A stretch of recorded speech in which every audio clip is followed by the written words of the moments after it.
Let's say we want to use a reflective device such as the EMX IRB-RET. The 936 and 1050 boards can both be used with 300 Hertz pulse output monitoring devices, and these can be used instead of or even in addition to the BlueBUS photo eyes. So this EMX IRB-RET can be set up in a 300 Hertz pulse output, and we can reconfigure inputs on both the 936 and 1050 boards to use this as our monitor device. So to connect an EMX IRB-RET to a 936 or 1050 board, the first thing we have to do is configure this unit properly. The first thing that has to happen is our program switches here. Program switch number 1 has to be on. 2, 3, and 4 need to be in the down or off position. Then there are 4 jumpers in this unit. All 4 of the jumpers, there's a jumper here, and there's 2 more jumpers underneath this upper circuit board here.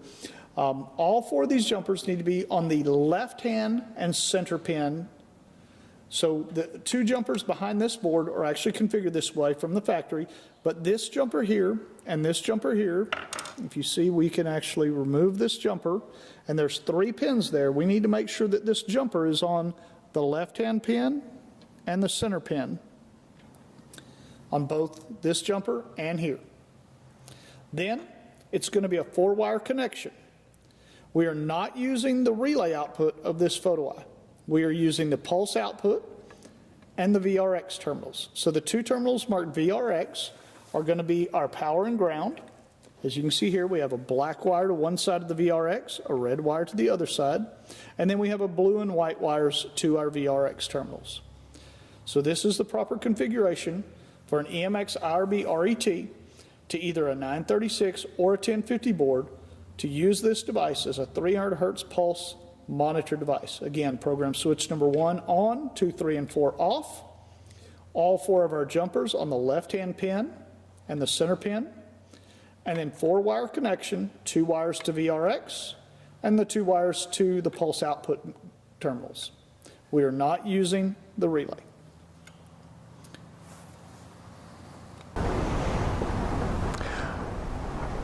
Okay, so we have our EMX IRB-RET hooked up in the photo eye itself. Program switches set correctly. Switch number 1 on, 2, 3, and 4 off. Jumpers all set correctly, all on the left-hand side and the center pin. Now we're ready to connect to the board. So our 2 wires from VRX, those are our power and ground. On a 1050 board, we're going to connect them to 24 volts and ground at terminals 20 and 21. What's nice about this is a regulated source of voltage that when the board goes into standby mode on a solar application, if we're putting the board into standby mode, this voltage here will turn off. So this will also turn off our photo eyes so that they're not drawing power all the time when we don't need them, okay? Then our 2 wires from E and C will connect to either auxiliary input number 1 in ground or input number 2 in ground. In this case, we're going to be using auxiliary input number 2. Now, the wire that comes from C is our actual input, so it'll go to input number 2, and the wire that comes from E as our ground goes to ground. Now, our photo eye is powered up, and we have a green light blinking on the photo eye, and when we establish the beam on the photo eye, we'll get a red and a green light on solid. This indicates that our photo eye is now aligned and working properly. When we break the beam, the green light will flash, and when the beam is reestablished, we'll have red and green on solid. Now on a reflective photo eye, or any photo eye for that matter, it's important to find the center of that beam and make sure that the reflector is in the center of that beam. Also, hoods over the reflector and over the photo eye itself are very good ideas so we can keep glare and rain and moisture off the photo eye. Anything we can do to make this photo eye more reliable is going to really help us out here. So we've established the beam, and now on the board we'll see that on that auxiliary input we have a dimly lit red light. Shows that we're getting a 300 Hertz pulse output from that photo eye to the board. Now when we break the beam, that light goes out. When we reestablish the beam, the light comes back on. So that indicates that our photo eye is working. Now the next step is to tell the board that this is going to be a monitored input here. Okay, so we go to functions, we go down to number 2, number 3, auxiliary I/O. Auxiliary inputs and outputs, and press OK. Auxiliary input number 1 is by default set to step. Now we're not using that input, so we don't really care. And we go to auxiliary input number 2, you'll see that it's also default set to step. So we're going to change that. We're going to press OK, and we're going to scroll through all the different all the different options for this input, and we're going to change it to either pulse open or pulse close. Now pulse open would be a 300 hertz pulse input that it's monitoring that on the opening cycle, where like if we had a photo eye set behind the gate as it opens for an entrapment point. Pulse close protects as the gate is closing. So let's say if we're shooting the photo eye across the driveway and we're protecting as it's closing. So we're going to choose pulse close in this situation. Now because we're programming this board, again we selected learn, swing, and average. Because we're programming it as a swing gate operator, it's going to make us connect at least one monitor safety device. If we programmed it as a slide, it would require at least 2. One on the opening, one on the closing. So here we've got our 300 hertz pulse device connected to auxiliary input number 2. When we're not breaking the beam, we have a light there. We've got the board ready to learn. We've got our limits and everything set. So we're going to press OK.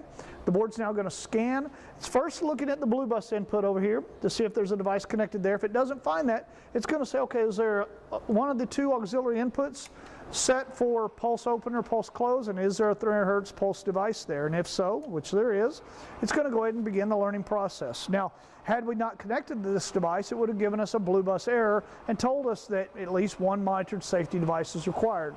In this case, it's going ahead and proceeding with the learning process.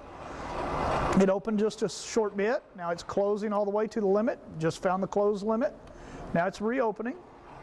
It's looking for the open limit. Again, during the learning process, the board is looking for how many motors are connected, what kind of motors, how much amperage the motors are drawing, where the limit switches are set, and it's also looking for the monitor entrapment device, or devices, depending on the situation. So we're almost to the open limit. It reads that limit. Now it's going to close the last time at full speed. And right there's our open limit. And now it's going to close full speed, and you'll see that it's counting down, closing.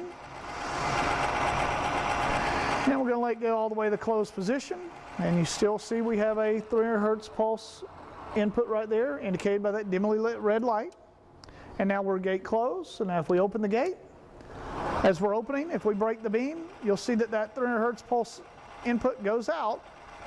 But nothing happens because we have this photo eye set to protect on the closing cycle, not the opening. So once the gate gets open, I have it set for a very short timer to close, 5 seconds. It's counting down. But if I put my hand in front of the photo eye, you'll see it brings that close timer back to 5 seconds each time. Now I'm going to let it go ahead and close automatically. 3, 2, 1. Here we go. It's closing. Now if I break the beam, it's going to reopen the gate. So that's how easy it is to set up an EMX IRB-RET in a 300 hertz pulse output mode to a 1050 board to satisfy the UL monitored requirement.